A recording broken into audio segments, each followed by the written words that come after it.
ಮಂಡ್ಯ ಜಿಲ್ಲೆಯ ನಾಗಮಂಗಲ ಪುರಸಭೆ ಅಧಿಕಾರ ಕಾಂಗ್ರೆಸ್ ಪಾಲಾಗಿದೆ. ಸ್ವಕ್ಷೇತ್ರದಲ್ಲಿ ಕಮಾಲ್ ಮಾಡಿದ್ದಾರೆ ಎನ್ ಚಲುವರಾಯಸ್ವಾಮಿ. ಇದು ಅಲ್ಲಿನ ಉಸ್ತುವಾರಿ ಸಚಿವ ಎನ್ ಚಲುವರಾಯಸ್ವಾಮಿ ಅಧಿಕಾರದ ಗದ್ದುಗೆಯನ್ನ ಹಿಡಿದಿದ್ದಾರೆ. ವರ್ಕೌಟ್ ಆಗಿದೆ ಚಲುವರಾಯಸ್ವಾಮಿಯ ತಂತ್ರಗಾರಿಕೆ. ಮತದಾನದಲ್ಲಿ ಕೈಕೊಟ್ಟಂತ ಜೆಡಿಎಸ್ನ ಇಬ್ಬರು ಸದಸ್ಯರು ನಾಗಮಂಗಲ ಪುರಸಭೆ ಅಧ್ಯಕ್ಷರಾಗಿ ಅಲಿ ಅನ್ಸರ್ ಪಾಷಾ, ಉಪಾಧ್ಯಕ್ಷರಾಗಿ ಕಾಂಗ್ರೆಸ್ನ ವಸಂತಲಕ್ಷ್ಮಿ ಆಯ್ಕೆಯಾಗಿದ್ದಾರೆ. ಕೇವಲ ಒಂದು ಮತ. ಇದು ತಂತ್ರಗಾರಿಕೆ. ಈ ಲೋಕಲ್ ಪಾಲಿಟಿಕ್ಸ್ ಇದೆಯಲ್ಲ, ಅದರ ಮಜಾನೇ ಬೇರೆ.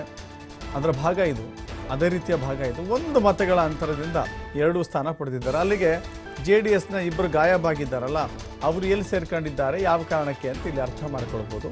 12 ಸದಸ್ಯರ ಪೈಕಿ 2 ಸದಸ್ಯರು ತಟಸ್ಥರಾಗಿ ಉಳ್ಕೊಂಡ್ರು. ಮತದಾನಕ್ಕೆ ಗೈರಾದ ಕಾರಣಕ್ಕಾಗಿ ಒಂದು ಕಡೆ ಕೇಂದ್ರ ಸಚಿವರು ಕೂಡ ಗೈರಾಗಿದ್ದಾರೆ.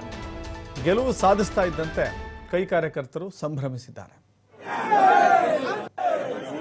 Kalau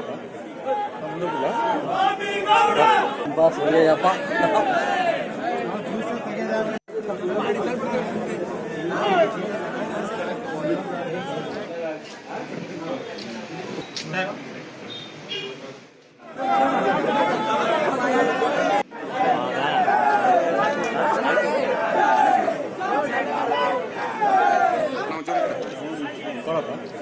Kamu dulu lah.